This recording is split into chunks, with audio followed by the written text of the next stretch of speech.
11月8日我有選擇嗎？事實上，出於某些尚不明確的原因，大部分的試酒者在喝酒問題上已經失去了選擇的能力。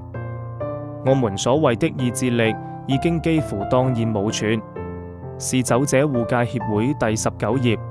當我已經停止飲酒時，對酒精的無能為力是依然存在的。在清醒的時候，我依然是沒有選擇能力，我絕對不能喝酒。我可以做出的選擇是採取並運用一套精神工具。試酒者護戒協會第25頁。當我付諸行動的時候，我的更大力量使我戰勝了缺乏理智選擇的思想，使我能一天一天地保持清醒。